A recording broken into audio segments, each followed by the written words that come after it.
ISO record. Now I see. ISO record. All right.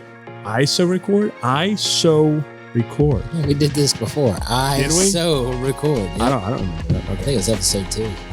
I don't remember. Okay, cool. I'll go with that. All right. So 3, 2, 1. Oh.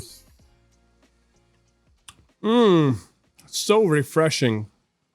Sour black cherry ghost all the way. Do you know what episode we're on now? I believe it's 5. 6. I believe it's 6. It's the 6. I can't believe it myself. I was looking at the notes because we're still doing some of the editing. Okay. It's like, today's number 6. Yeah. You have to resend me the little short clips again because I forgot to download it and check them out. I'll have to do that. Or honestly, you can just go ahead and just upload them. It's totally fine. Well, we got like 40 per episode, so I got to send you the new ones because I'm still editing episode 4 and 5, and we're gonna have 6, which is what we are talking about. The movie Prey.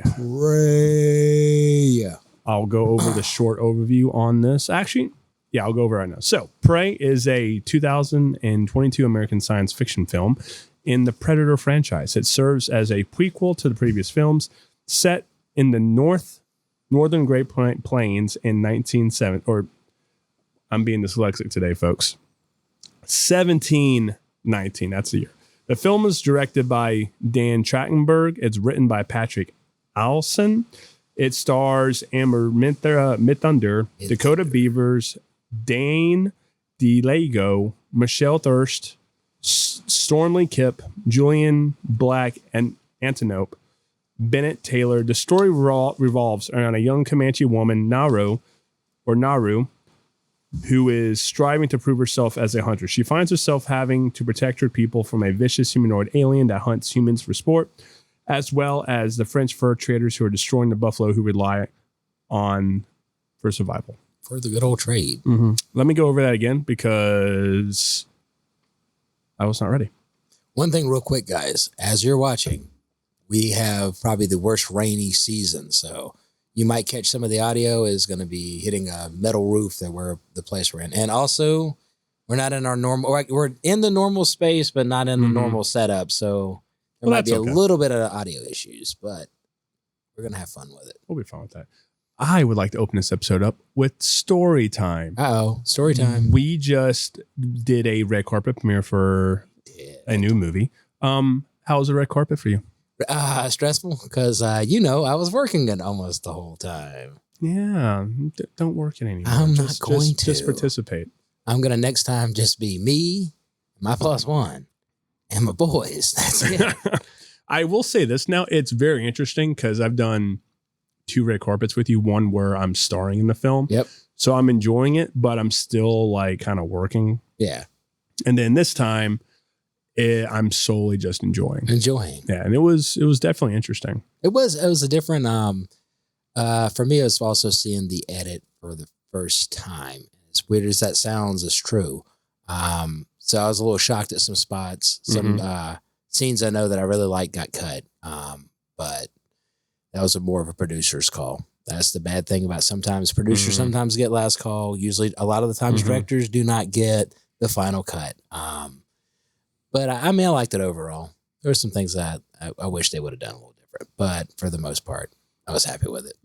I'm sorry about that, buddy. It's nothing to be sorry about. I'm glad. As long as, here's the thing about me. As long as the producer's happy, I don't care.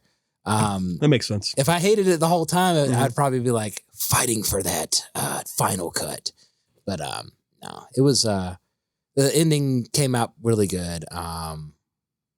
There were some things that I saw in it that I wish I might try to get a director's cut one day, just for myself. Yeah, I mean, there were some good bits in it. Oh yeah, some very good cinematic bits, some good scenes. Oh yeah, without a doubt. Yeah.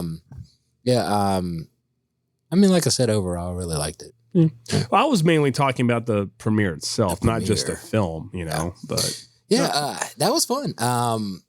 I've been kind of part of the setup and stuff for years. So I think this one ran smoother than any of the ones before because I came in knowing, kind of coordinating it. So there was a few little hiccups It kind of got through on me last minute, but for the most part, it shuffled through. And then we had a proposal. Yeah, we did have a proposal. In the middle folks. of it. Yeah. That was interesting. Yeah. And we was trying to keep that a secret. A buddy of mine, one. Well, you did it really well. Yeah. Even when he put it on Facebook from somebody filming from one of the camera phones, when the banner dropped for her. Yeah. It surprised the hell out. I thought I was looking at the top at first. So you were dropping it. Okay. I was originally dropping it, and then she was so close to the banner. I was like, "We can't drop it. It's going to hit her on the shoulder, and it wouldn't hurt her, but it's going to surprise her, you know." Yeah. So I jumped down and I said to Mackenzie, and I forgot who else was up there. I said, "You give me 1 second. When I give you the go, it means she's pushed so far ahead." I was looking at Leah trying to get him, and she managed to just get that little shift, and I think Jen moved at the right moment. I cued it. That thing dropped down, and everything else just worked out so good. It did. It did. Yeah. I was nervous about that, but it worked. That was one of the things I was really trying to make happen, and it happened. And it happened. Perfect. It happened. Well, I mean, you always see people doing proposals at like other weddings, which is kind of weird, or like, baseball games, that like any kind of sporting event. Now, definitely weird. Yeah. But now we have seen one at a red carpet. So that's interesting. I've seen one at an after party, and I was actually part of that. I remember that. Yeah. You was there too, I think. Yeah. I was there for that. And that was kind of surprising because I knew about it 30 minutes before the red carpet started, and I was told, "Hey, make sure at a certain point when I give you the look, you get some cameras going." So we had the cameras ready. And in both times, I was so glad. Both the red carpet and an after party years ago, the answer was yes. Yeah, that would have been super awkward if it was no. Yeah. Eric was pretty sure. He was like, I wouldn't have done this to embarrass myself. I was pretty sure. But, yeah. Well, that's good. All right. So that was a very good little teaser.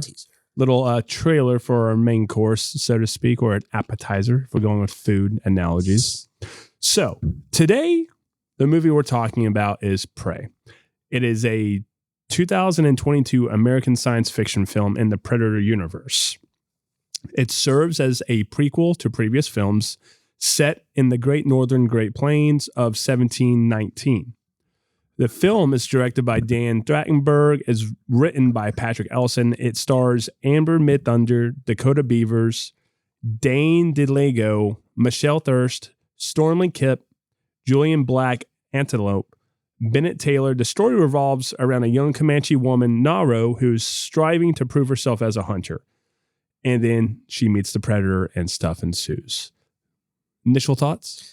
I think we talked about this like a week ago. It's one of the movies I really wanted to see, and I never had time. So again, it's one of these things that since we're doing this kind of show, it gives me opportunities to force myself to watch movies more that I wanted to see that's in a watch list.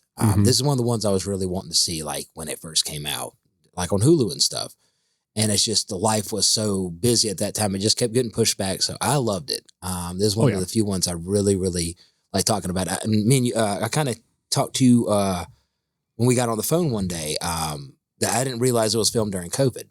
Oh, yeah. And they had a lot of different issues with the COVID, going through it with COVID. I hated the Predator. That's one thing I didn't like the look of the Predator. That was me. I always liked the original Predator. I know a lot of Yagi. How do you say them? Yagyus? I have no idea. I have not read any of the tie-in books or comics or anything. Okay. So I couldn't tell you. Yaju. I think that's a Yaju is what their race is called. Yeah. So I like the look with the mask on, but not with the mask off. I'll give you that. Yeah. I hate it also as like, the Predators are always very technological advanced. I mean, even he had the 3 bombs that came up, but then he's got this very primitive style laser cannon. It used to be, it's like a cannon to blow you in half. Yeah. And now it's these spikes. So maybe it was to hunt for that area. That's what I'm thinking. I get what you're saying. I'm sort of on the other fence. I liked how, so what they're trying to do is I think they're trying to show the progression of technology. Okay. From the 87 film to this one, because this one's 300 years in the past. Yeah. I mean, yes, we've had firearms for hundreds of years. Like almost 300 years now too. Well, no, we that. have had firearms for 300 years and they have evolved since then. Mm-hmm. So maybe this is a primitive style projectile weapon. Like they're still using projectiles and then they at some point get to the plasma caster. Yeah, it could be. Yeah. So, but it's also like, it's a Michael Bay thing. It's just a fucking movie, man. It's just a fucking movie. Maybe it could be. And that's when I was watching it. Yeah. It could be. I mean, the predators themselves, the Yaju, they're hunters. I mean, it's like, like I've met some hunters in my life and they're going, I'm going to go hunt a boar or something with a bow and arrow. And you go, well, you don't want to use a shotgun. And they're like, no, there's more sport in it. Yeah. To do that. And I've met a guy, I think you've met Peebo. He'll hunt a bear with a knife. Mm-hmm. It's like, what I kind of thought is maybe that the more, primitive weapons was they probably saw Earth. Mm-hmm. I mean, because they've been coming to Earth for probably years. I mean, I'll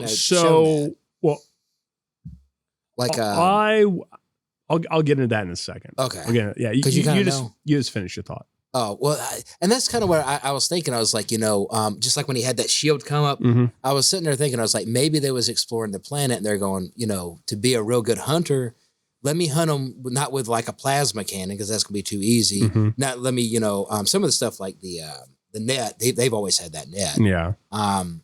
That's just what I thought. I was sitting there watching. I just hate. That's the only thing.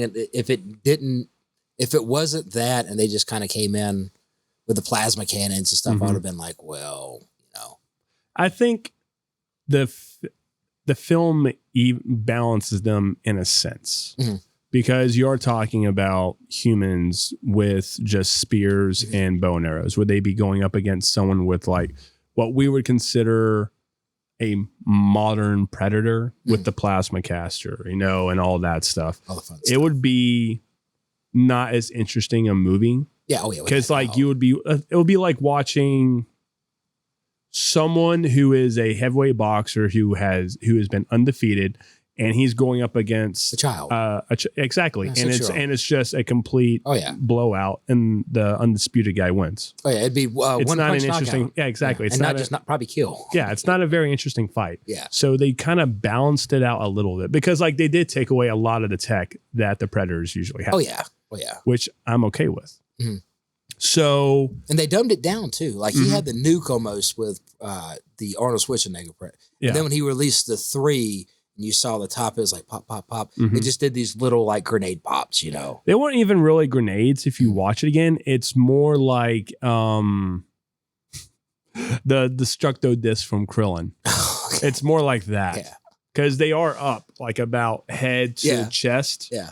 Yeah. And then emits that laser and just cuts everything in half. Yeah. Because they didn't really explode. Because when I watched it. You just see the. Yeah.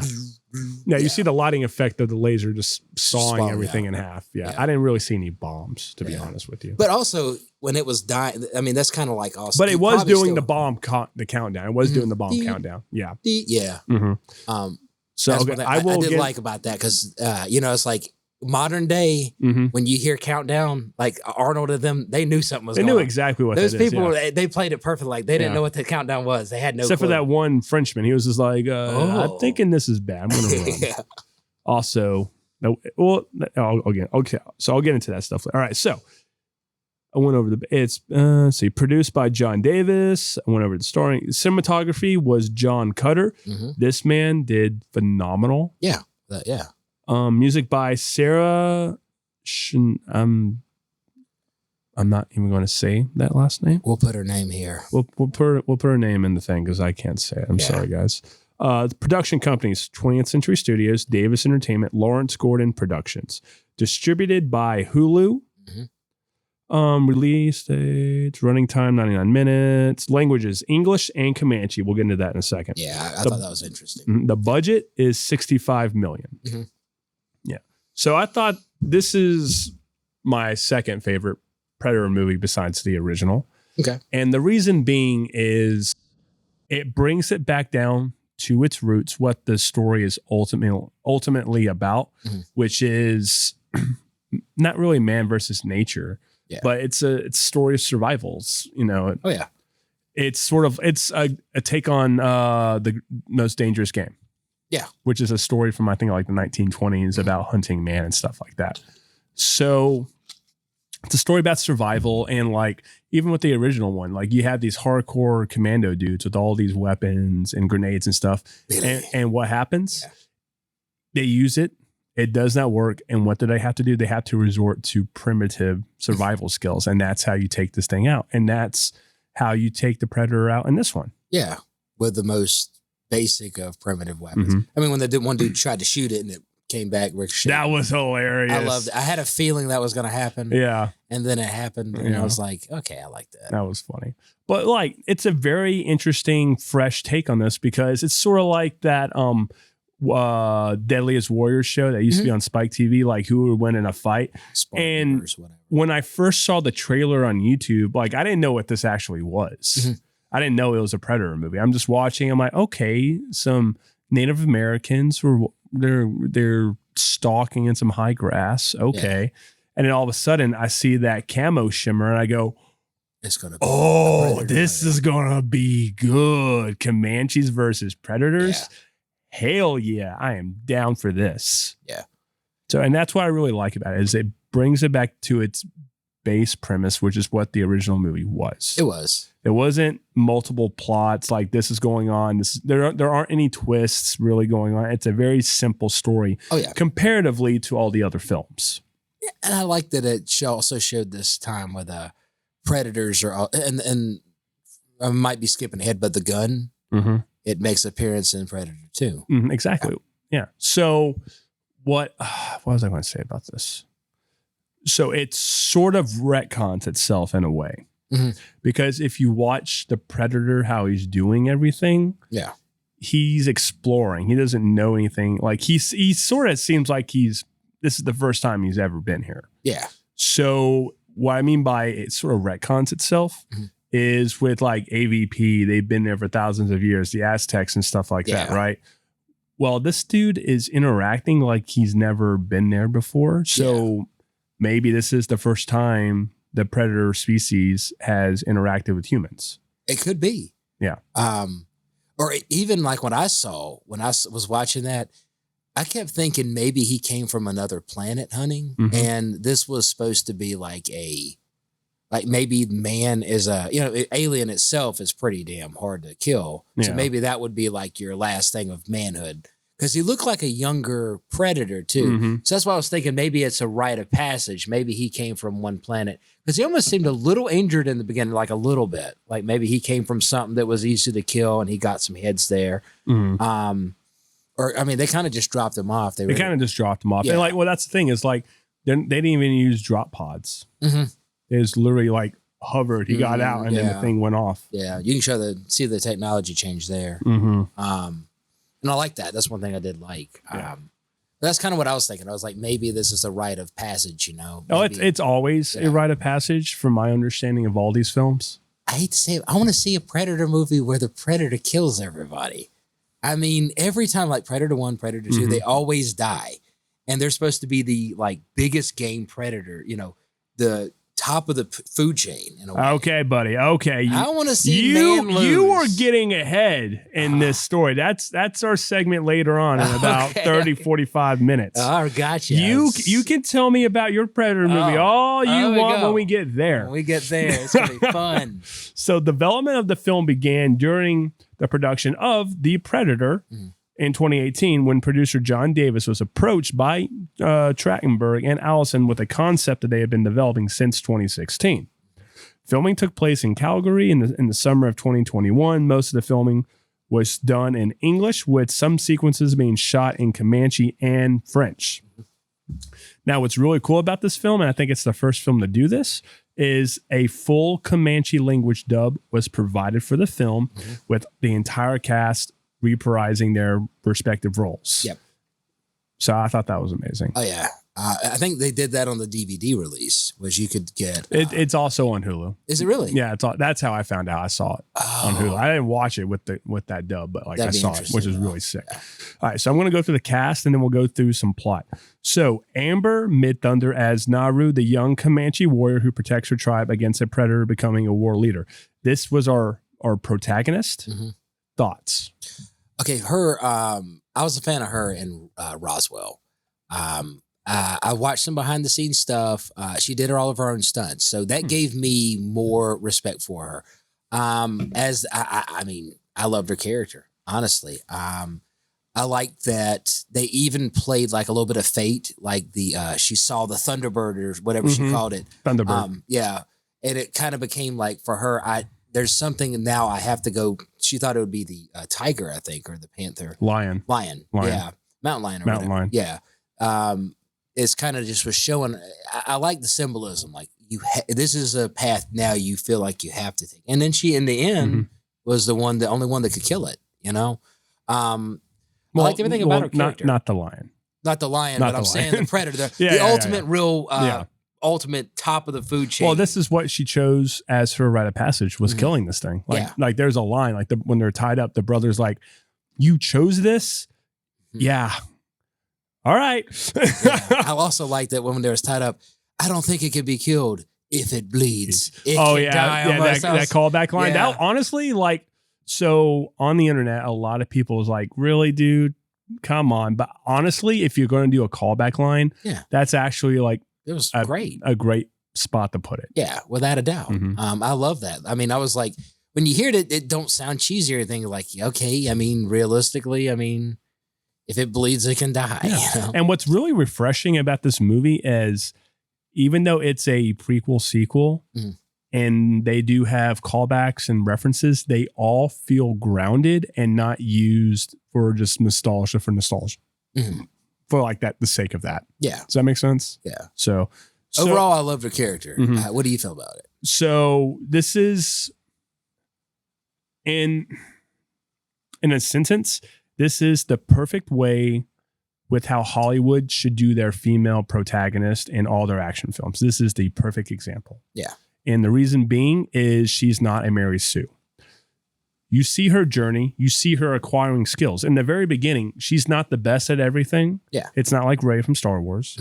You literally, as the film progresses, you see her learning skills and applying those skills. And you even get callback moments in the film to where she actually defeats the thing, right? So she actually gets a hero's journey. And the coolest thing, I think, with her character and even her motivation, it makes the most sense in the world for this character to want to do this. Because in her world, you know, she is supposed to like be home, making the medicine, doing all that stuff. She isn't supposed to be a tomboy. Yeah. And for all like girl bosses and all that stuff, where like girl power and for whatever reasons in film, hers was, to me, the most grounded and realistic, and I bought it. Yeah. Because her mom's like, essentially, why do you want to do this? Like, you don't have to do this. This is not what we're supposed to be doing. Yeah. And her response was, because you think I can't. Yeah. That line was like, you know what? I'm down. Yeah. I am totally down for this female-led protagonist. Like, it works for me. Oh, I loved it. And one thing I love what they did. They didn't do the cliche trying to find Latino actors or Latinas to put into the place. They literally sought out Indian, American Indian. And I think she's Sioux or she's Cheyenne. I'm not entirely sure. Okay. I think she might be. I don't think she's Comanche, but she might be. Again, I'm not entirely sure. It didn't show up in my research. I do know that. Exactly. Yeah. So I thought that was great. Great. Like a great hero's journey, as I said, from through the beginning. And again, great representation of the Comanche. And this is also a template of representing different races and cultures properly. Yeah. Like I said, I love the bare bones, back to basic, simple plot setting, not too layered. And again, not a whole lot of other subplots are happening. Yeah. Which is great. Now, let's move on to Dakota Beavers, who was Tabe, who was Naru's brother. I like this character. Very strong, went to the very end. I thought he died early on. Especially when that bear attack happened and she was trying to find him. I thought that, she'd come across him like hurt, like the first guy you saw that was attacked by the mountain lion. Yeah. I thought that was going to be what ended up happening. But you see, he kind of made sure that she got through with her journey. Mm-hmm. He was willing to sacrifice himself to make sure that she could obligate what she needed to for what she needed to do. Yeah. So, I mean, I'm right there with you. What's very interesting about their dynamic, especially when they're fighting this thing, is the predator thinks he's the actual threat. Yeah. And he is the threat because he is bigger than his sister. He is, well, trained comparatively better than probably he's anybody. Stronger. Yeah. He's more trained. He's more skilled. So obviously it looks like it. But what the predator doesn't put into account is Naru is smart. Yeah. And she uses, and that's the thing, is he uses his skill set. She uses her skill set. Yeah. And it's again, back to like this woman protagonist. And that in a lot of modern film, the female protagonist, it feels like that she has to be everything. She has to be she has to have a lot of masculine qualities about her. And this film, it doesn't do that. This film does no, this guy's a man and this person is a woman, and they are going to use their specific skill sets and advantages to achieve this. Yeah. And what's also cool about him is he's not being like, rah, rah, rah, go back to the kitchen kind of. He actually is like, okay, I get it. Yeah. You want to do this. Well, I will humor you as much as I possibly can. But he also had those moments like a big brother. Like when he killed the lion, he wanted to make sure everybody knew, in a way, she couldn't do it. Mm-hmm. I had to do it. And he had to carry her home. Exactly. Well, and that was his thing. It's like, this hunter lifestyle is not for you because I literally had to drag you all the way back to the house. And also that it was that the thunder, he had to kill what you were supposed to kill for your trial. And exactly. Yeah. And she didn't accomplish that. Yeah. Now, what he does admit to later on in the film when they're tied to the tree is you could have killed that, but for whatever reason, you didn't commit. Yeah. And this time in the end, she committed. Yeah. But, she also, the sacrifice with her brother, though. Yeah. That's why. Mm-hmm. But and that's also what's so cool about this is she's using her smarts to try to outmaneuver this thing while her brother is going in with like just pure brutality. Oh, yeah. And honestly, he almost won that in a way. He did, especially when he was on the horseback and he came up. I thought that was a fatal blow. Me too. I thought that, I knew that as far as the movie was in, I was like, there's going to be some more time. But that was a pretty devastating hit. I think without that hit, she probably wouldn't have won. I can see that. Yeah. My bad. Dead period. All right. We will move on to Dane DiLiegro, who was the Predator, but he's actually dubbed Feral Predator. So from now on, I'll just call him Feral, the character. Okay. Shown to wield primitive versions of advanced weapons used by predators in previous feature set films. Naru calls it a Mipsti after a monster in Comanche folklore. All right, we'll go to some production notes. Like I said, they were talking about trying to make this during the previous film. Let's see. Let me ask you something. Yeah. What did you think of? I want to ask you two scenes. Okay. The first one, the dude that's playing dead. I kept thinking, I knew in the back of my mind something's gonna happen. I was like, he's playing dead. He's playing dead. And that's also when she realized, because I think she gave him that thing. Gave him herbs. Mm-hmm. And she was like, I can realize now that he can't see you in that way. But I kept thinking, I was like, he's going to step on him. He's going to do something. And sure enough, right when it happened, I was like, and I loved it too. I was like, oh man, the way he got him was quick. So it was like a little snake bite and you just get it real quick. Oh yeah. All right. Okay. So now we're going to go to the plot. Okay. All right. So the year is 1719. In the Great Plains, Naru, a young Comanche woman trained as a healer, dreams of becoming a great warrior like her brother Tabe. After tracking a deer, she witnesses strange lights in the sky, what she believes to be a thunderbird. Mm-hmm. Now, in that sequence, let's talk about the music. Let's talk about the cinematography. What I love is that cinematography and just that wide of her on the cliff. Yeah. And the camera pans up. And then you see the title card just scroll on in. And it felt so primitive, so just cave drawing-esque that I absolutely loved it. It went back to like the old cinema stuff for me too. And I think it also gave it that old feel all while also showing it's a new film. So Yeah. I like that. Yeah, without a doubt. All right. But it's actually a dropship for Alien Hunter. Later, a tribal warrior is taken by a cougar or a lion, they said in the film, but that's okay. Yeah. Naru accompanies the search party, which tracks and finds the warrior is Pu-hai near death. She tends to his wounds and gives him the orange herb, which lowers his body temperature to slow his bleeding, which I thought was a very interesting thing of how to bring down temperature to slow the bleeding or slow blood flow. Yeah. Yeah. Like any big wound. So while they're doing this, finding large, unusual tracks in a skinned rattlesnake, Naru circles back to Pake, who is also in this group of hunters, and reunites with Tabe. The three set a trap for the cougar, and it kills Pake. So, with this trap, in this section of the film, she is trying to step up. She's trying to show these people, I can do this too. Yeah. Her brother is reluctantly on board, but everyone else is like, no. Yeah, they didn't believe in her. They didn't believe in her at all.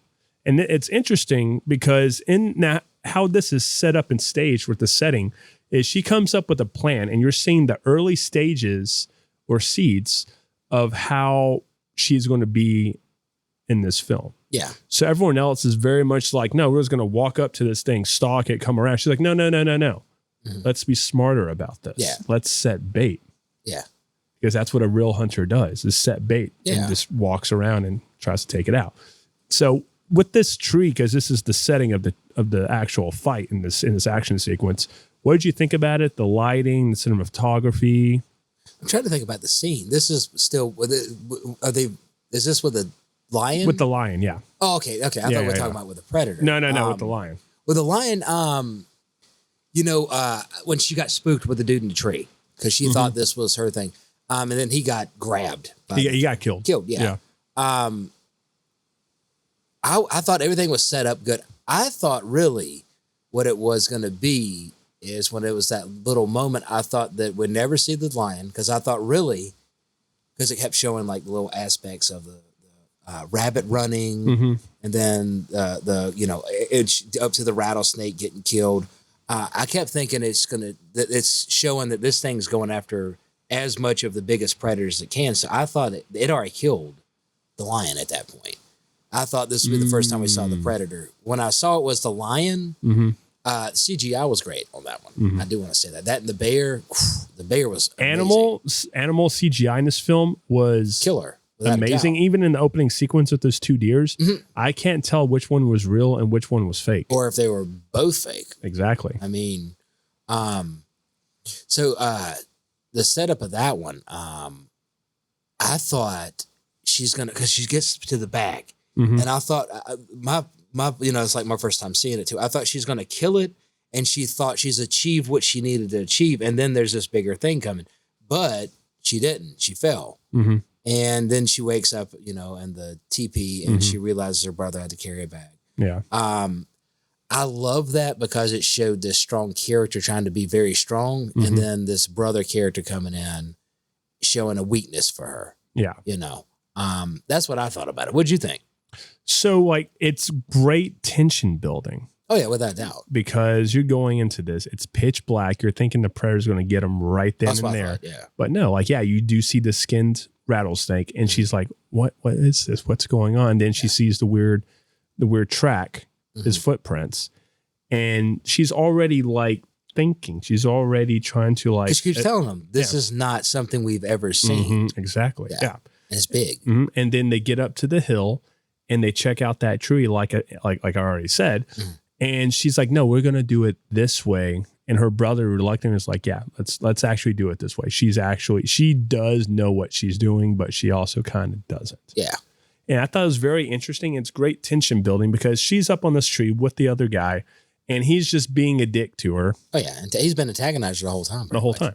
And she's sitting up there, she's checking, and all of a sudden he gets taken, and she pulls out her bow, and she's ready to take the shot, but she can't take the shot because that other tree is blocking her view. Yeah. And then the thing pops up there. Now, movies, you would just go ahead and just do it, right? But like, you got to think about it. This is what she's wanting to do, but she's still scared. But yeah, very. Yeah. And She so came across something that's huge. Mhm. And she didn't expect, I don't think, it to be as big as it was. Yeah. And it's really great showing a character through their journey. Like, she hasn't, like, how can I put this? She don't have the confidence yet. She doesn't have the confidence yet, Yeah. but she's getting it. Yeah. Yeah. That's the first thing, like, right when you was thinking about what to say, I was like, at the end, she's got all the she just took out the biggest thing in the, probably that anybody would ever face. Mhm. And you do see this non-confidence and this growing this confidence. And you see it there the whole time. I think her big moment. Well, it's like her, this is her, in this tree, this is the thing.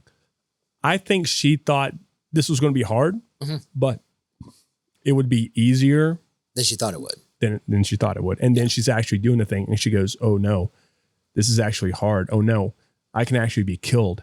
Oh no, where's my brother? I'm all alone. Yeah. I actually don't know if I can do this, because she keeps backing up and backing up. And I get it. Like, you want to back up because you want the lion to jump. And so with the spear, you can just leverage with it. Yeah. And she hit that little bump on the tree branch because she didn't think about it or even see it. Yeah. And that's when she fell and bumped her head. But also when the thing lunged at him, her brother showed up off camera and shot it. Yeah. Yeah.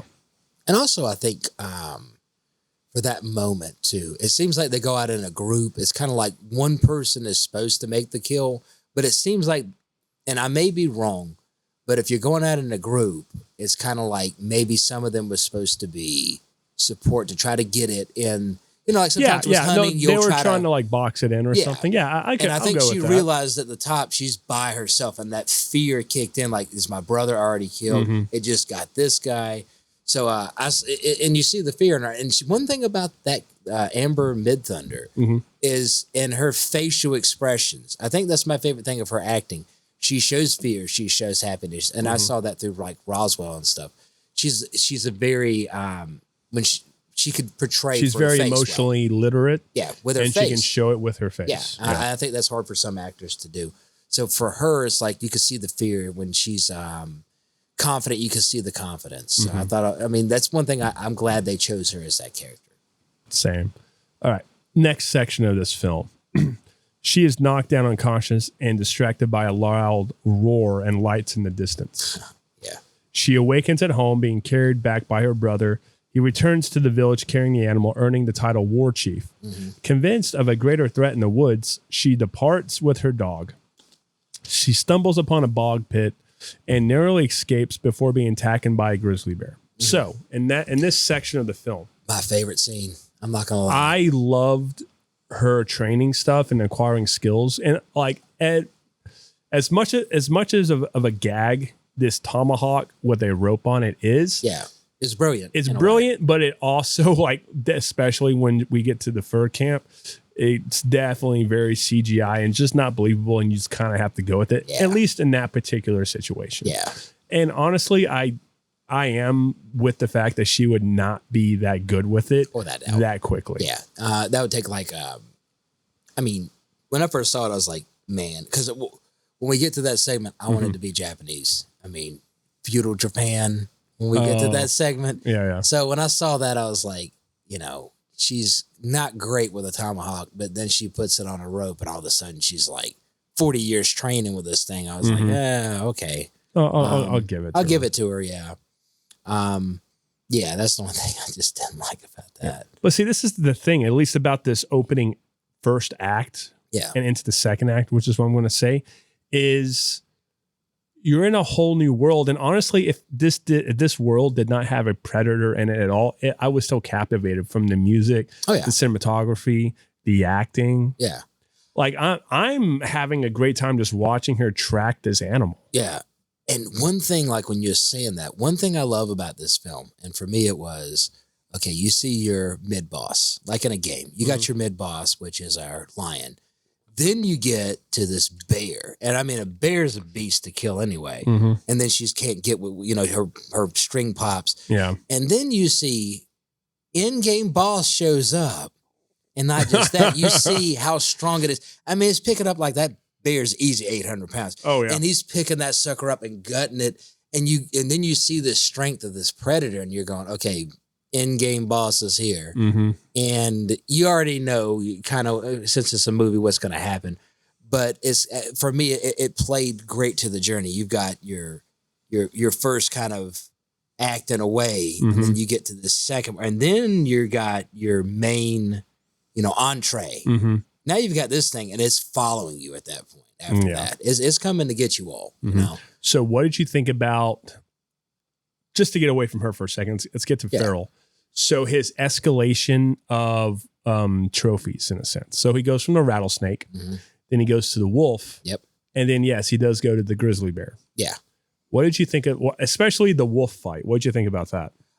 My favorite one was the snake, honestly. Really? And why is when I was younger, I used to love rattlesnakes. And if I'm correct, this might be a producer, Brandon might have to come up with this. Oh, no. I think they used to see heat vision, if I was correct. I think that they had two sensors from what I remember as Talking about rattlesnakes. Rattlesnakes. Okay. So when it came up and it popped its head up, it realized there's something there with a heat signature. And I love that part so much. And I was like, for the wolf, I love that. Don't get me wrong, because it showed that the wolf's not going to back down. It is the alpha in that. They won't even back down from bears and stuff.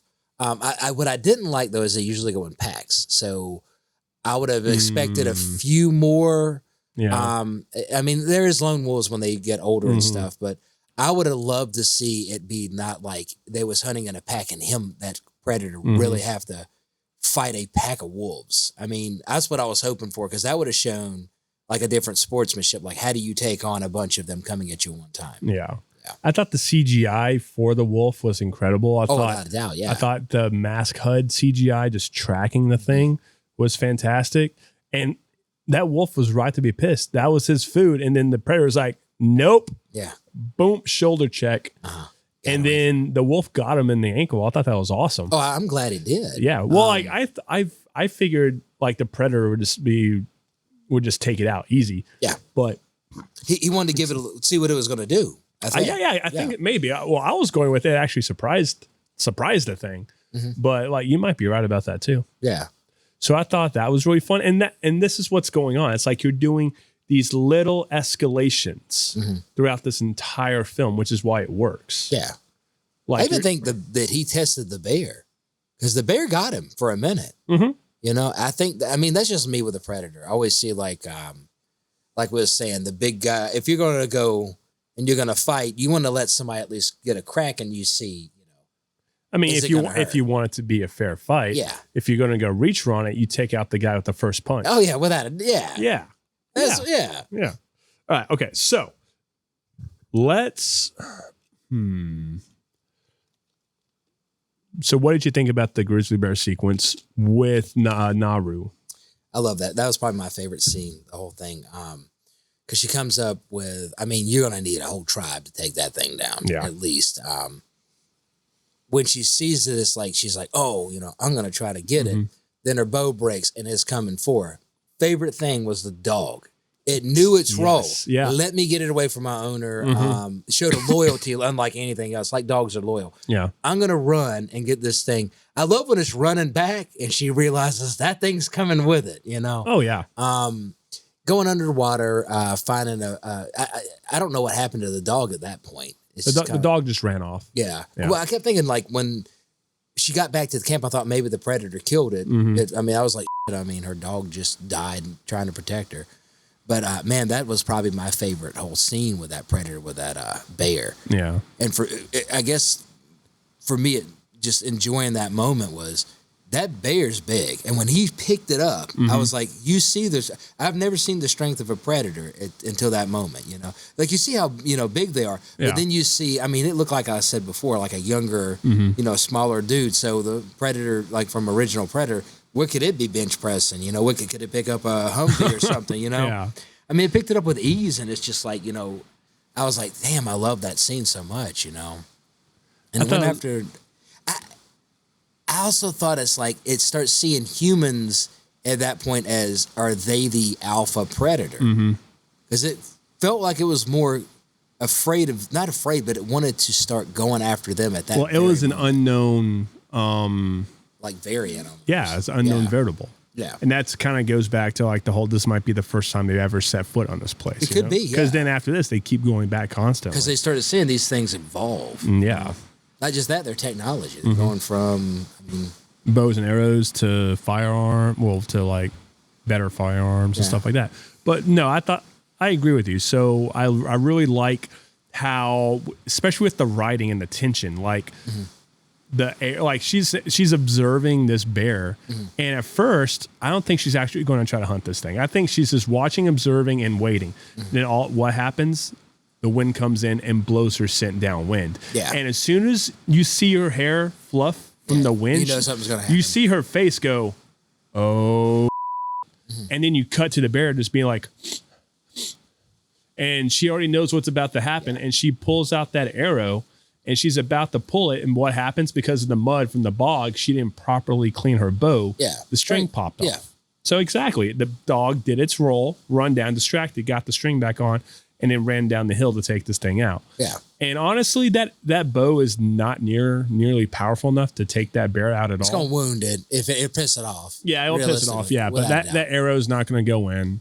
Well, it's going to go in, but it's not going to go in anywhere. Like you need a headshot with that thing. Yeah, probably with a rifle too. Yeah, because that skull's probably super thick, so that arrow's not going to go through it. Yeah, it's just going to piss it off, especially if you only got one. If they had a group, they could wear it down. Oh yeah. You know, a few people shooting in the legs and in the arms, and then using their spears. You get somebody over there with a tomahawk. Oh yeah, that do some damage. And then I loved how she sees the beaver dam, drops the bow because the bow's now useless, and she's going to the beaver dam. She swims up under it, and then the bear just careens down into it, and then that's when the predator shows up. And it's sort of like watching these two titans going at it is what she's doing. Yeah. And then the predator takes it out, and then she starts swimming away, and then that's when he looks at her. But like this, the thing is, he's curious. Oh yeah. But he's not going to take her out yet because she's not a threat. And I was thinking at that scene, I think the predator's watching in the distance, and I think maybe it intervened because also it wanted that kill. That's the biggest predator it came across. Yeah. But I think it was watching her, and it's seeing there's an intelligent life form that's going to make it maybe more difficult for it to kill, And I think it's looking not just for something. It's like it starts out with the snake, and then it's showing each predator getting bigger and bigger. It's that progression, that little escalation. Oh, yeah. And what I want to think, and I might be wrong or I might be right, but I think it was watching from the distance and it's going, I'm going to take that kill either way, But this thing right here is showing it's got a weapon. It's showing that it's got a dog. It's got a kind of a pet in a way or something.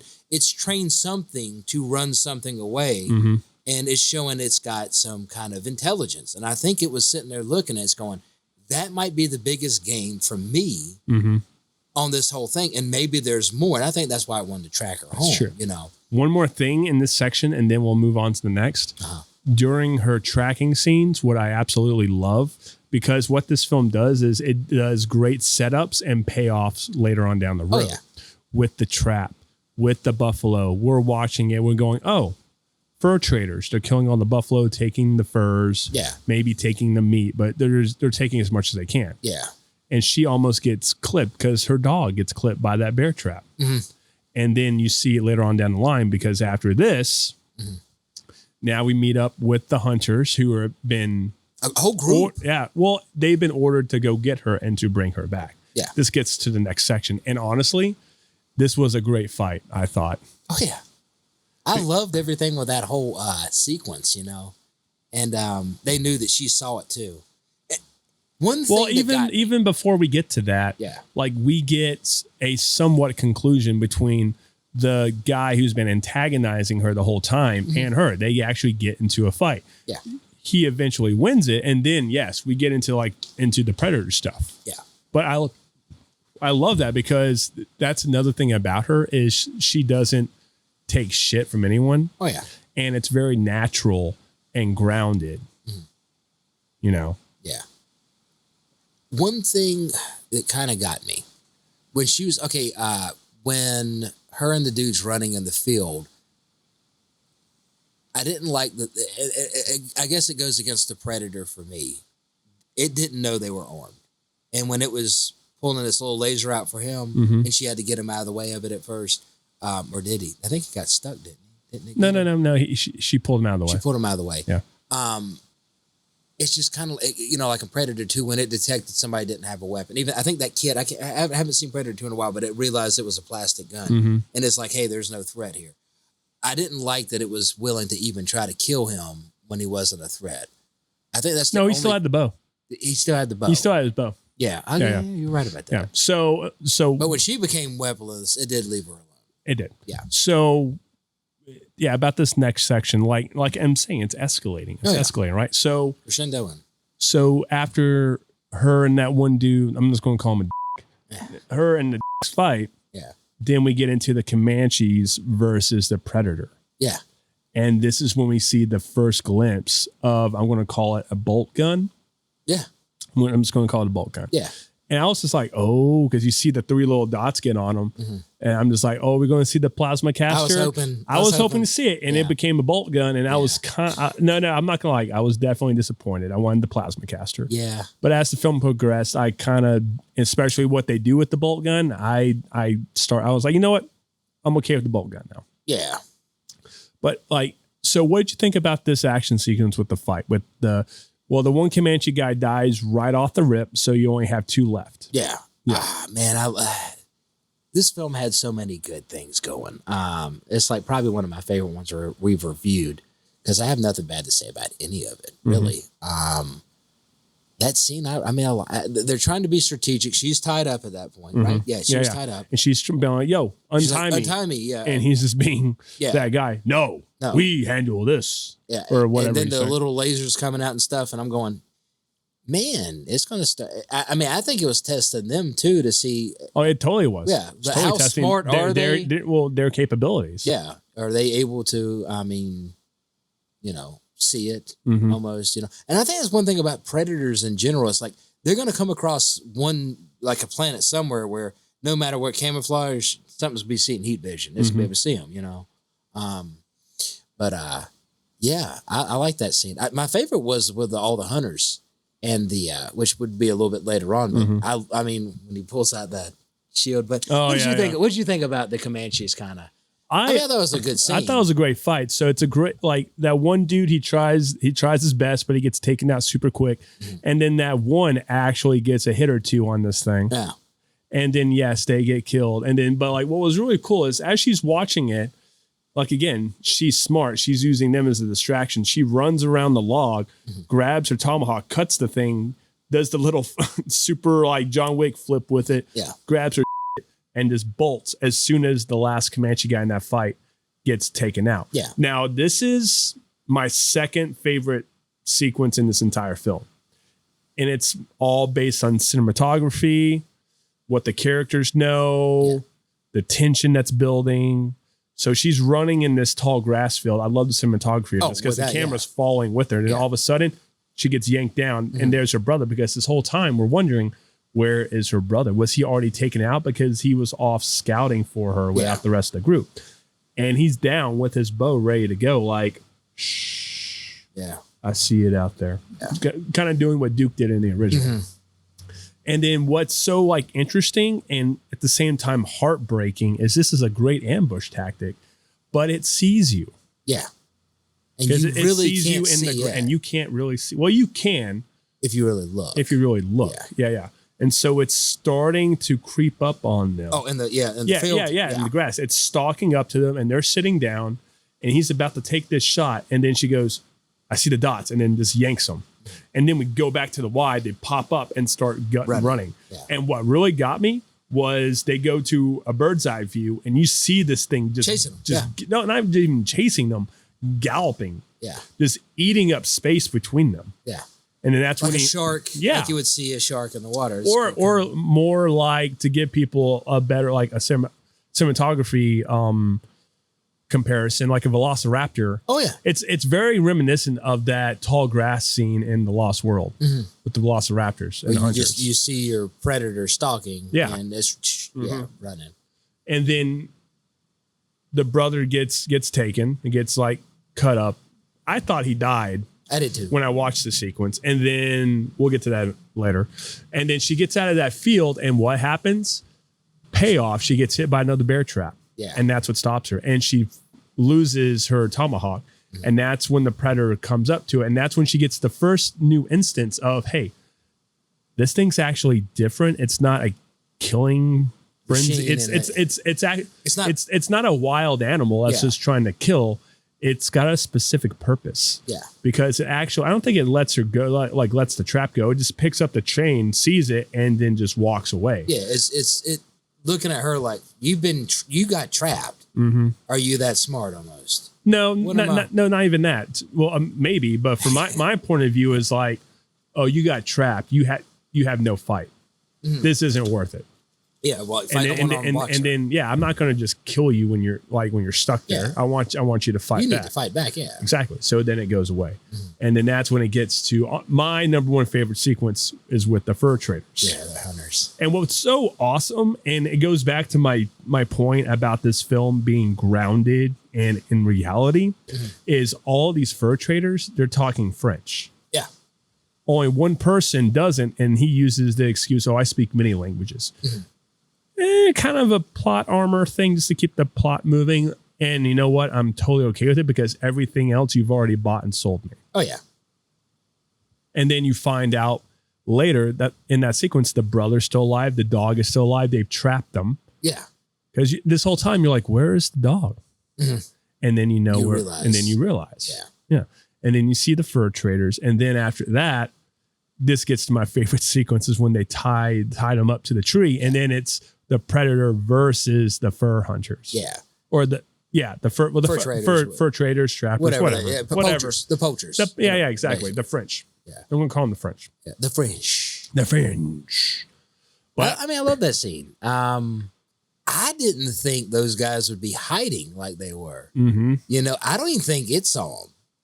Well, and that's another really cool thing is like, and like I said, escalation, and she's finding things out about him, but the predator, the feral, is also finding out things about humanity. And to my mind, the other predators are like in their ship flying over, watching this all go down, right? Yeah. And so they're seeing everything. They're saying, oh, so these guys are super primitive, but like they also they still outmaneuvered the feral. Yeah. They still did because they burned that entire section of forest down. Mm-hmm. That ash, because they already knew this thing is invisible, they can't see it. That ash is sticking to his active camo to where it fails. Yeah.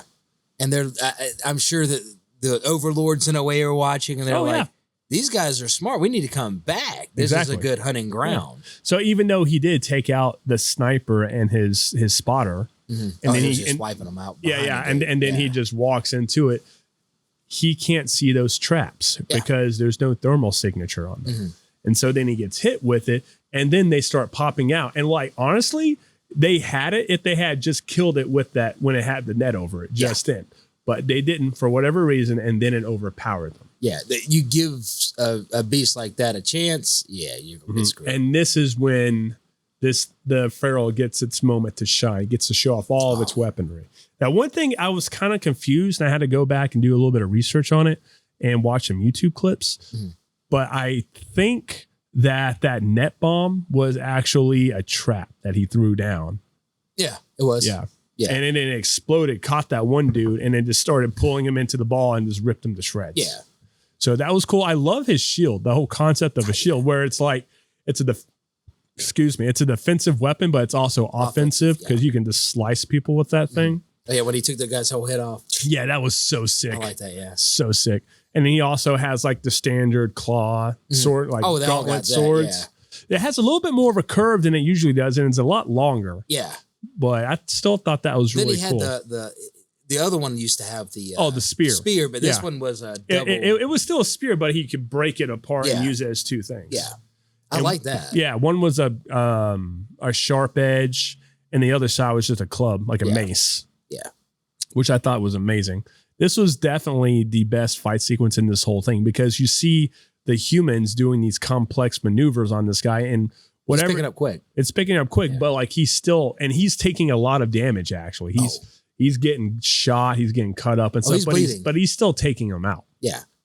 And then that's when we get to like the sister and the brother on the tree. And if it bleeds, we can kill it kind of bit. And then him thinking, he's thinking she's going to take her arm off in order to free him. Oh, yeah. And that shows how smart in a way she's, what is it? She says that, no, it was him. I'm smarter than the beaver. Beaver, yeah. Yeah.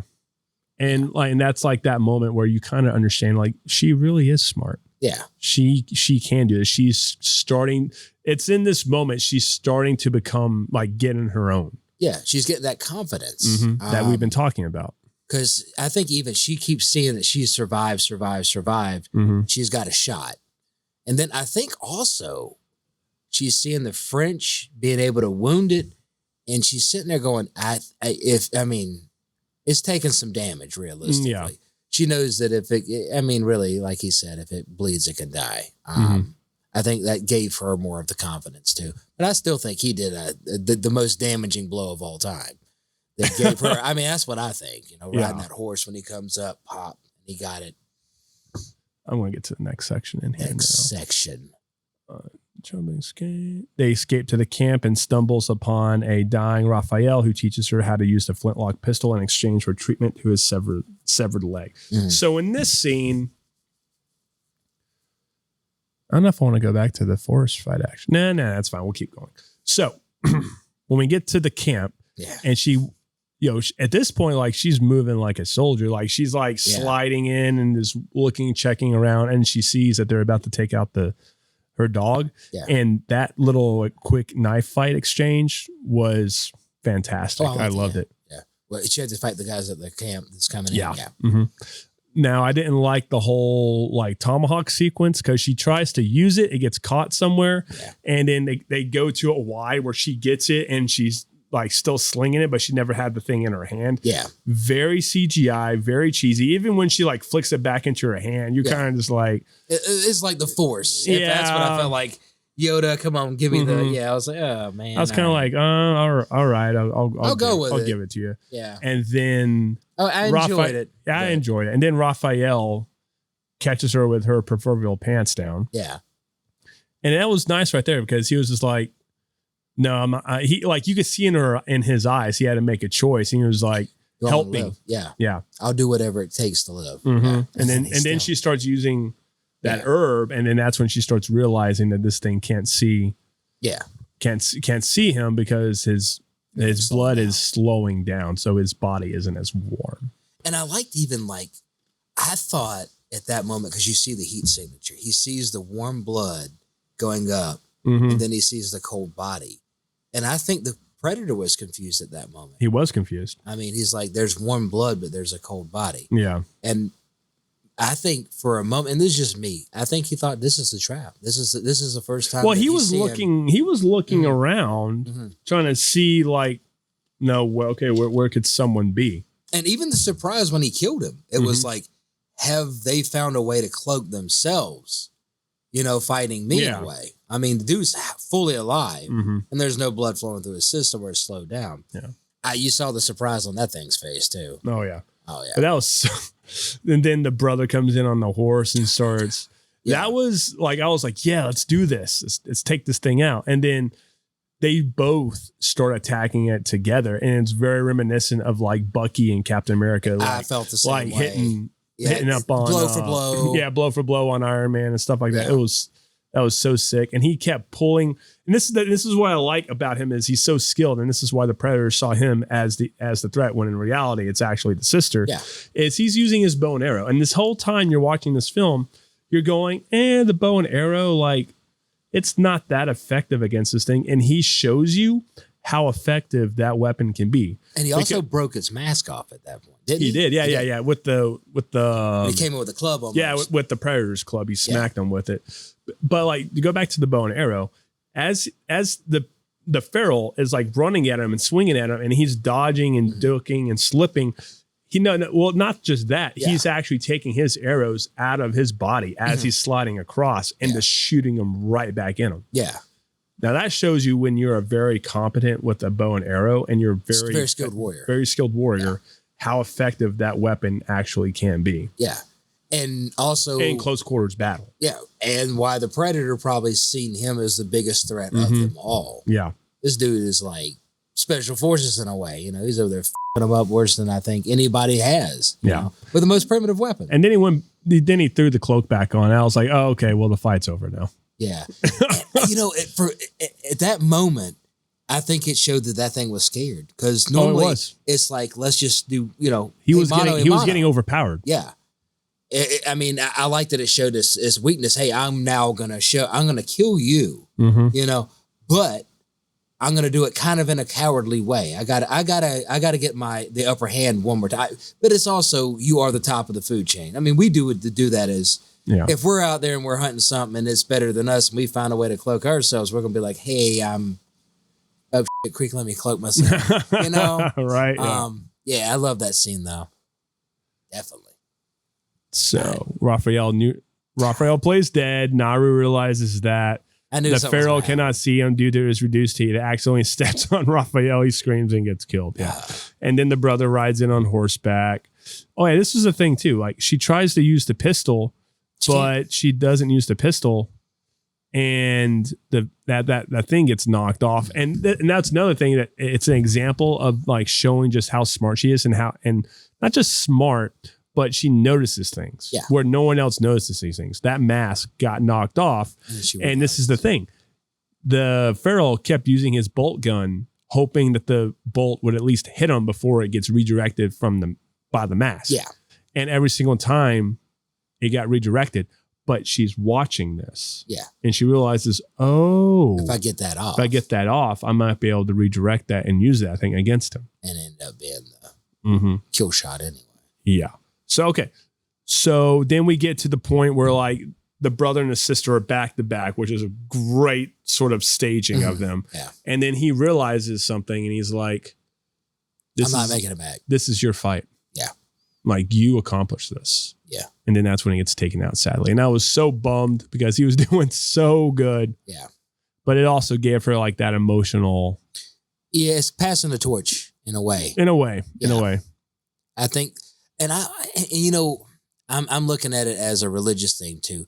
I think he's looking like the Great Spirit. That somehow this thing was from the Thunderbird, and she saw it. So this is her way that she is going to kill it, and there is no way for him to do the journey there without. It's got to be fulfilled by her. So he's got to sacrifice himself, and that's what I mean. That's kind of how I said. I'm probably wrong, but. I wouldn't say that. I mean, he did say, "Hey, this is the end of my journey, part of this journey." Yeah. So yeah, he was willing to sacrifice. Well, he did that also to distract it. And the cool thing about that fight too is like he even grabbed the guy's spear and stabbed him with his own spear. So that was really cool. And then yes, we're getting into the Arnold Schwarzenegger, we're setting traps ourselves section of the film. Yeah, with the fat guy. Yes. Yeah. Well, I thought that was interesting too, because like she pulls out the flint because she still has it because she now has learned how to use this pistol, and she's about to shoot him. And I was just like, nah, don't do it. That thing does not have that range. And she wises up. And what does she do? She uses the guy as bait. Yeah. And she does the same thing to him that they did to him, that they did to her. Yeah. And it's probably one of I kept thinking, I was like, it was so close to her, it almost brushed her. So when it was walking by and she's almost invisible to it. Yeah. And I kept thinking, I was like, oh man, that's one of those cinema moments where you're like, they made it so close that you feel, oh my God, he's going to catch her. Yeah. You know, and he just barely brushes her and just keeps walking. And then you realize she's cloaked in a way. She's now on par with this Apex creature. Yeah. And I was like, oh man, now it's going to be like Arnold when he was covered. And I was like, it's going to be a fight now between, man versus beast. Oh yeah. Yeah. And then I love that shot to the back of the head. I was like, damn, it's still going. Yeah. God. But that also shows you just how inaccurate that weapon is. Yeah. Yeah, it's going. And also, well, when you see the mask pop off, you see blood trickling down the side of the head. She was that close, and the ball still went off. Yeah, But you got to think too. Maybe his skull is so thick, or it might not even be bone like we see bone. That's true. It could be a different structure of type the of head. metal. Almost. Yeah. That's true. Yeah. But like she achieved her objective. It was to kill the thing, but it also was to get that mask. Yeah, and she got that mask. She got the mask. Yeah. And I love how she set up that trap, and that's also why it goes back to what I was saying about this film is setting up sequences, and you're paying them off as the film keeps going. Yeah. Because now we're back to the bog, and she sets that mask up in a particular spot to set a trap for this guy. She thought it would also pull it down, and it would just die from drowning. Exactly, but this was also like the secondary. This is like the fallback to the fallback, essentially. And I love how it is, because it's very slow-mo. It's very quiet. Like you see snow actually coming down. It's beautifully shot. It's beautifully lit. Yeah. And she's just creeping up on this branch, and then she jumps off and starts going at this guy. Oh yeah. She's just hacking away. Yeah. And then he throws her off. And then this is what I don't know if it was skill or if it was just luck when he saws off his own arm with the shield. Yeah. That was interesting. I thought it seemed like it was an accident. It did seem like it was an accident. Because I think he was so confused, and also he's probably lost a lot of blood. Oh, yeah. He wasn't or she, I don't know what it would be. But yeah, when I saw it cut its own arm off, I was like, oh, yeah, this thing's at the end of his journey in a way. Yeah. Well, this is the climatic fight at the end. Yeah. And so she starts out maneuvering this thing. She gets one of the arms chopped off, but it's still going. He's swinging this shield, trying to just slice her with it. She finds these two rocks because now this thing has her pinned. She gets her head between the two rocks, and it comes down, and the shield just stops on the rocks, but it's slowly coming down inch by inch. And what does she do? Again, she's always thinking about what's the better advantage. She rips off one of its teeth and just stabs it. And then that's how she gets out of that predicament. Yeah. So like, it's just really, really interesting. And then that's when the dog comes back down and clutch with the hatchet and the rope attached to it. And then she throws the rope. Well, no, she throws the hatchet, gets the thing in the leg, goes underneath, sweeps it, wraps the vine and jumps up on top of it, wraps it again. And then she jumps over and then pulls it taut. And then that's how the thing falls into the bog. Yeah. And you think it's done. Oh, yeah. But it's not. It slowly rises out almost like it's a comic book villain or Freddy Krueger or something. Yeah. And then that's when he's like, okay, I've had enough of this. And he pulls out the bolt gun, shoots one round right at her, and then just whizzes off. And he's like, huh? And then he turns and he sees what's going on. He sees the mask. He sees this pointing at him, and he goes, it's like, oh, shit. And then boom. Yeah. It's done. He's done.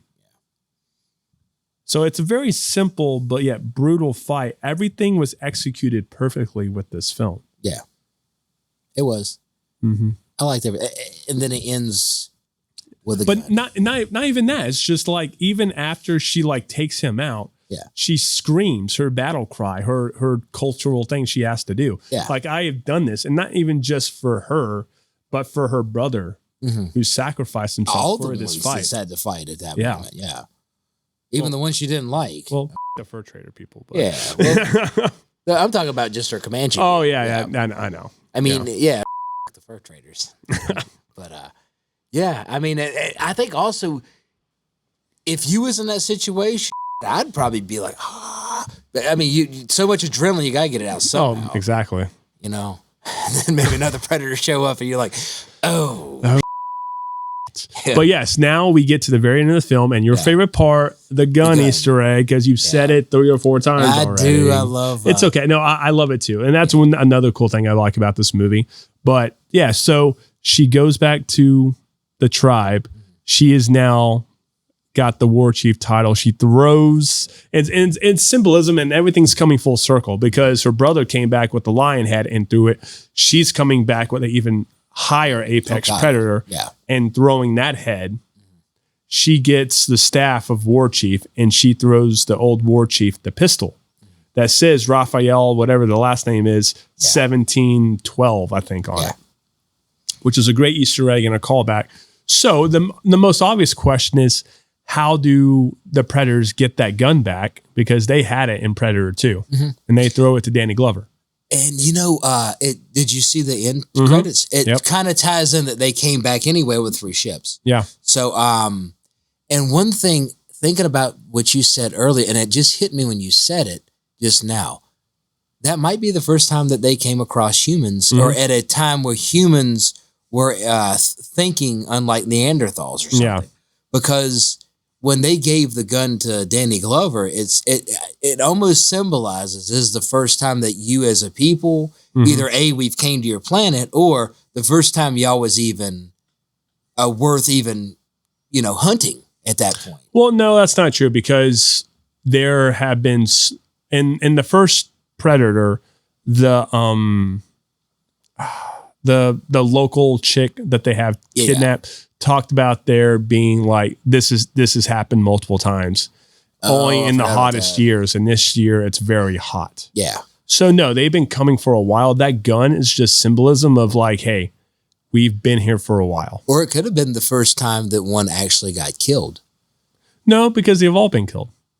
Yeah, but we've seen. Yeah. But one day, you know what I'm gonna do? You can, but like I feel like in the Predator 2 with that pistol, all that guy is basically saying to him is, you have our respect, and this is a symbol of our respect, and it just so happens to be more knowledge for us that the gun stated 1712 on it. So you're like, oh, they've been here for a while, long time. Yeah. And that's what he goes. And that's what he says. And then and we're talking about Predator 2 here, but that's okay. And as he walks out of the thing, Adam Baldwin walks up. It's like, you lost it. They left. We won't get another chance. And they run back in there. And Danny Glover just smiles and goes, well, I think you'll get a second chance. Yeah. Which they will. And that's another thing. What I love about this film and why it's such a unique, fresh take is it's one of those franchises I actually want to explore and see the history. Like, there's with that gun, there's so many possibilities of stories. Oh yeah. Like, I think right now they're setting up one that's going to be in feudal Japan. And that's what I really want to see. That would be my... Well, I mean, like, Predators already showed it. Yakuza versus Predator, it's a tie. Yeah. They both died. I mean, that cop-out ending, but... Very true. Every single time I see this sequence in Predators, I go, Yakuza, Predator. And then just before they go at each other, fight. Yeah. I just do like the Mortal Kombat announcing voice. And fight. Fatality. Now, since we've gone through the entire film, let's go through some more production notes. More like the filming actual production notes. Yeah. So, cast proceeded with 4 weeks of training camp, working with weapons, personal trainers, while team building their conceived sign language for the characters to communicate non-verbally. Midthunder had a particular focus on axe throwing with a rope attached to the axe in order for it to be quickly attained. Usually start production, then pipe conduct, cinematography, film. Oh, okay. So this goes back to cinematography. So cinematographer Jeff Cutter filmed in an anamorphic format to better depict the vast locations using relatively naturalistic approach without much artificial lighting. So why I love the cinematography so much is it does remind me of The Revenant. I was going to say, they used almost 90% of natural lighting. Yeah. And it looks like Prey was almost shot entirely on location. Oh, yeah. Maybe a couple spots they did sound stages, but I don't really think so. It's a very low budget film. Yeah. And the only thing I can think about that would be some stuff they needed to control.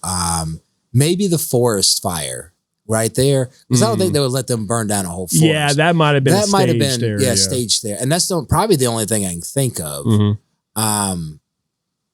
I mean, that's the only thing I can think of. Unless they got some really good people in art department to make it look, they film it maybe wintertime. That's true.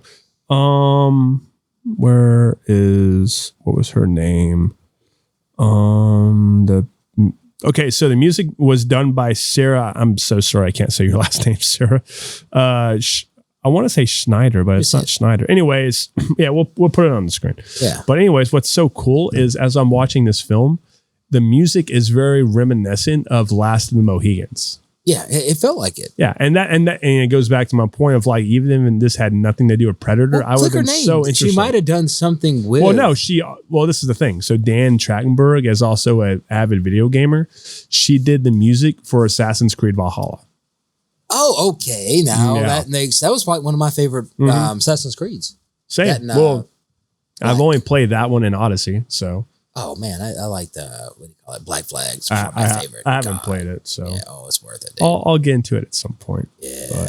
But, okay, then with her doing that, I can thinking about the soundtrack now. It makes a lot of sense. A lot of that orchestra and stuff like that, man. Because they're doing a lot of callbacks to like Native American style movies, I think. Yeah. Okay, let's go to possible sequels. So they were saying their intent was to do things that have never been done before in the franchise. Bennett Taylor expressed interest in reprising his role as Raphael in a potential Predator prequel, or Prey prequel, I'm sorry, intending for the project to serve as a loose adaptation of the comic book storyline Predator 1718. Now, I have not read that, so I don't know what's going on in that. Either. Studio can Predator discussions take after the production. Okay, so while a sequel to Prey is in development, a separate entry in the film franchise titled Badlands is currently in development by Dan Trachtenberg. Actress Elle Fanning is in talks to star in the leading role. I saw that. Really? I saw some stuff about that. I think they're planning shooting this year, if I'm correct. Because when I was looking at stuff for Prey, when you said Badlands and Ellie Fanning, I was like, I thought I heard about it, which I don't even know what the sequence is going to be. I have no idea what it's going to be either, to be honest with you. Yeah. Okay, so now we can go to your favorite segment. I'm giving you X amount of dollars. X amount. Make your Predator movie. What's it going to be? What's it going to be about? Give it to me. Mine, when I first even heard about Prey, first thing I was like, it is very cool, Indians versus Predator. And I'm really happy with the way that came out. I love anime. I always wanted to visit Japan. So for me, and I'm talking about since I was a kid, huge into the Japanese culture and stuff. I want to see a samurai version of, because you're talking about these guys would die, like the kamikazes. Oh yeah. I'd like to see a Predator versus like, they're in feudal Japan. Samurais, and ninjas. Yeah. And what I hope would be, this would be the way I would make it. Okay. They see a very primitive, maybe this might be like they drop off 3 Predators, right?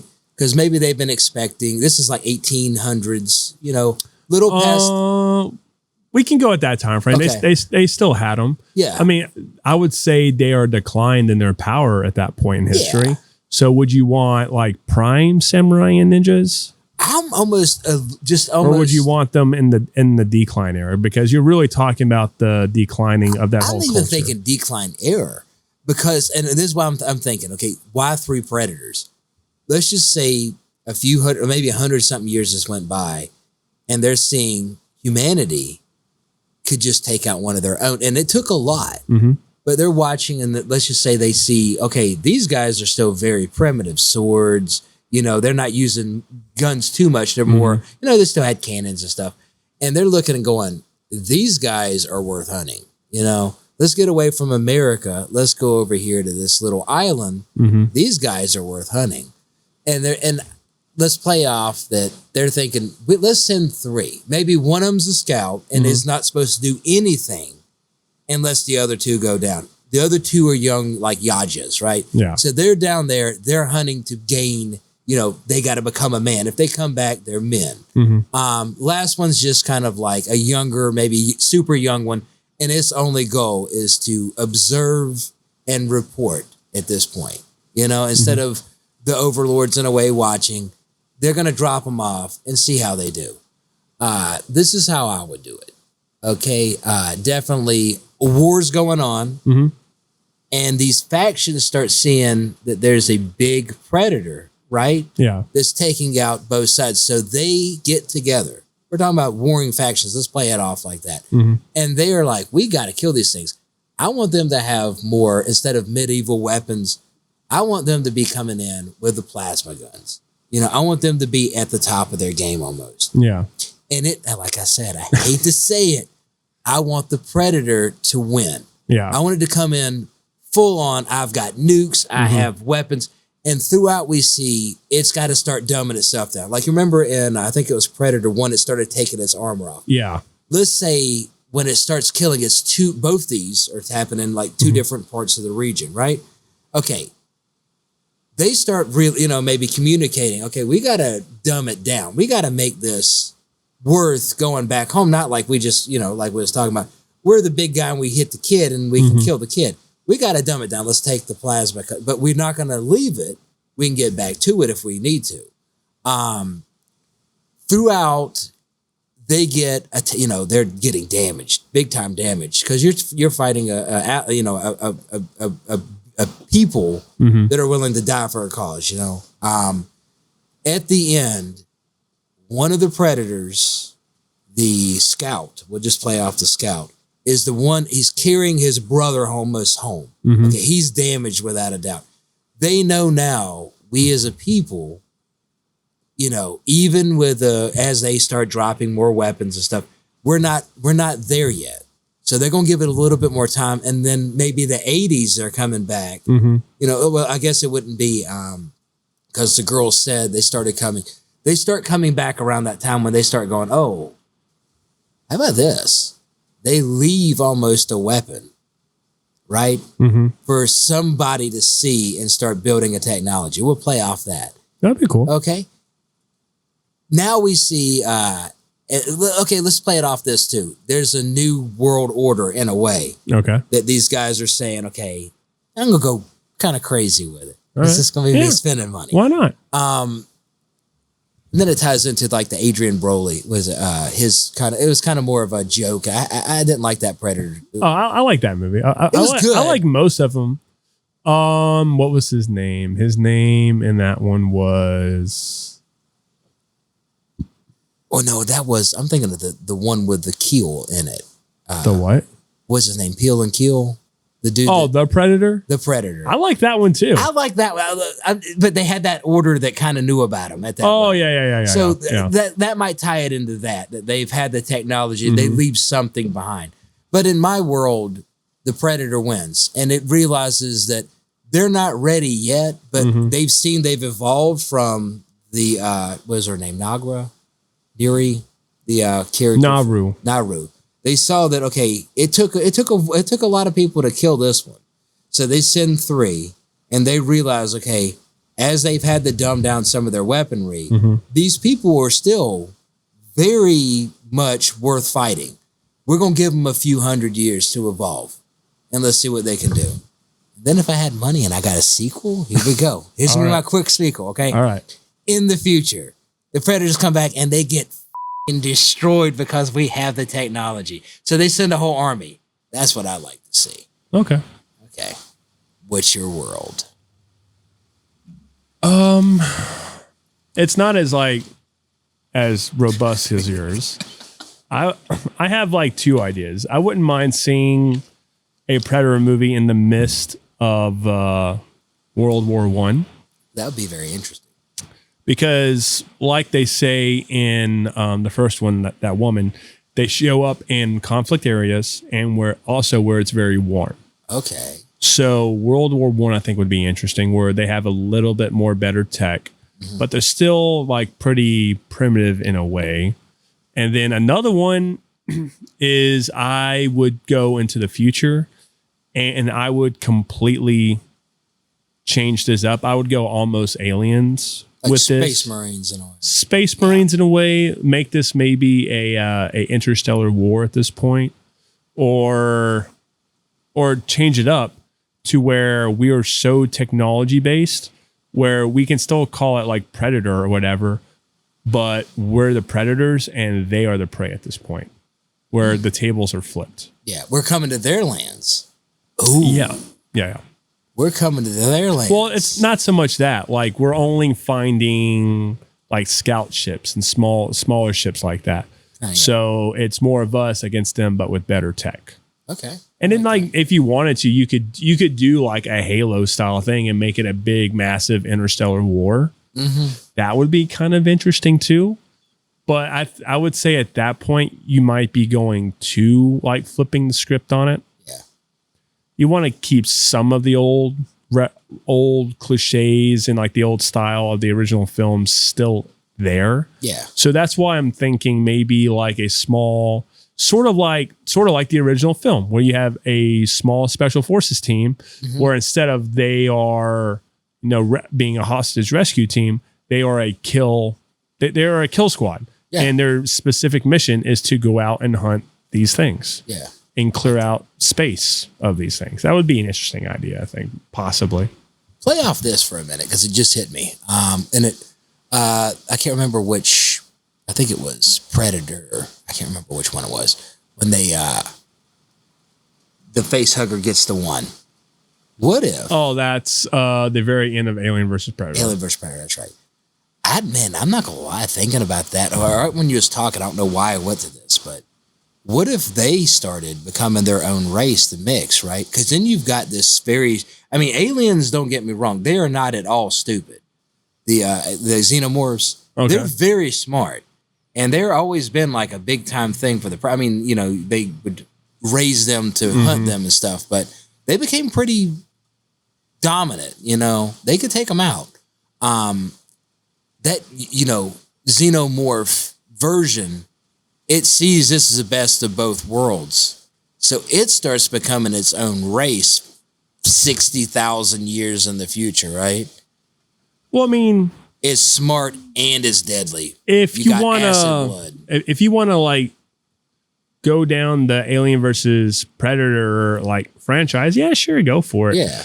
I personally, I like the second one more than I like the first one, but I would like to keep them separate franchises. That's just me though. Yeah. That's it's the first time they merged, I think, two franchises. With Alien not the first time they did. Like Freddy versus Jason. They did it with I was saying for like the Aliens versus Predator. Oh yeah, that was the first time they've ever. Well, they did it in books and comics and stuff like that. But I would have to read I would have to read those books and those comics to like have it be more of an easier sell to me, because like those two movies to me didn't really work all that well. Yeah. Like honestly, I was more interested in the two male leads, I guess, the brother getting out of prison or whatever, and then his younger brother trying to get the chick, but he's also sort of like the loser of town.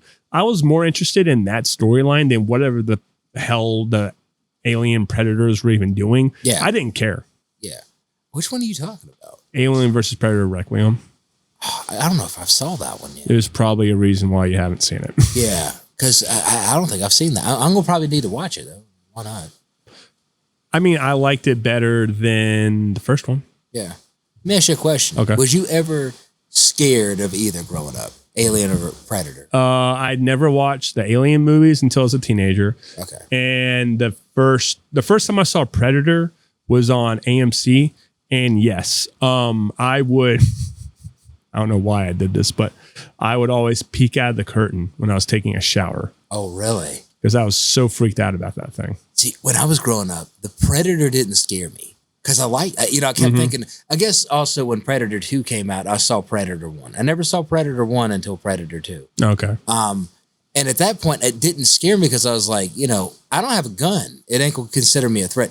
But Alien scared the hell out of me as a kid. Until Alien Resurrection, which I was older at that point. And I was like, oh. But when I was growing up, it was always, I loved when they merged the franchises. Because I was like always hoping one day it would happen. And I saw it in the comic books when I was a kid growing up. But yeah, I thought that's one random question I wanted to ask you. So I was terrified of the aliens, and you was in a way terrified of the Predator a little bit. In a way, I don't know. I completely forgot about the fact that it doesn't attack you if you're unarmed. Yeah. But I was just like, okay, whatever. Oh, that's the one time when I saw the second one first, I was like, man, I'm good. It can't get me anyway. So that's a good point. Yeah. That's a good point. Yeah. All right, so next segment is what are we going to watch next? What are we going to watch next? Well, we're just talking about hitting up a Tuesday movie. What's in the movies right now? Let's He's see. gonna have to check. I'm gonna have to Because go I was on. gonna try to do that today. I'm about to go on my handy dandy phone here and look. Handy dandy. Okay, let's go to the Regal app. We are not sponsored by Regal, but hopefully at some point we will be. It'd be nice to get some free tickets. That would be nice. Yeah. Service is not working well. Oh, here we go. So now playing, we have Captain America: Brave New World. Didn't we talk about that already? We did. Yeah. Episode 4 or 5, which I'm still editing. So sorry, because apparently I don't remember doing it. You were somewhere else that day. I was somewhere else that. No, I was there, but He was I there. was not there. He was there. Not Last Breath. Don't know what that is. The Monkey. All I know is it's a horror movie. I've heard good and bad. Pendleton to Peru. Dogman. Heart Eyes. Hard Eyes. The Unbreakable Boy, which we do need to go see. Yeah. Mufasa. Love Hurts. I do want to see that. Mufasa's in. Yeah. I thought that was already in and out. I don't know. Okay. I guess a new Gundam movie is out. Oh. My Dead Friend Zoe. Brothers After War. Riff Raft. Superboys of Megalodon or something like that. It's showing me all the movies are out. Let me go to like just one. Let me just pick a theater. All right. So we're based in Nashville, so I'm just going to pick a theater. Oh, around yeah, Nashville. because they'll cut out half. Yeah. Okay, so what's out right now is Last Breath, Cleaner. That's all Really? it's showing me right now. That's weird. What's the Gundam one, man? I just exited out of the app. Oh, no. Let me go back. Let Let me me pull up go my back. watch list real quick. Well, I'm clicking it. I can't pronounce that Japanese name. Some main character is a high school student living peacefully in a space colony floating in outer space when she meets a war refugee named, let's say, Abe. Main character is drawn into the illegal mobile suit dueling sport known as Clan Battle. Under the entry name Machu, she throws herself into a fierce battle day after day piloting the Gundam. Then an unidentified Gundam mobile suit, pursued by both Space Force and police, appears before her.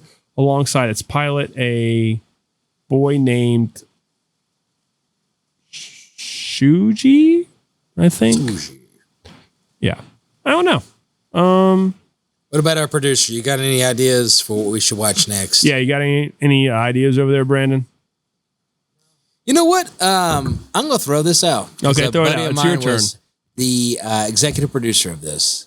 Let me see if we can watch it, though, or if it's going to be one of those hard ones to watch. Okay. We might be able to do it. We could watch Muzzle, or even, what was the other one he was part of? Badland or something like that. Land of Bad. Yeah, I think that one's still on Netflix. Let's try that. It would be nice to give a little bit of a review for a friend. Okay, we can do it. We can do it. We can do it. Let me pull up some more just other options. Let's see. It's like most of these are shows I've been putting in. Right. Same here. shows. Let's see. Oh, you go on yours, I'll go on mine. All right. And then you can show me yours and I'll show you mine. Uh-oh.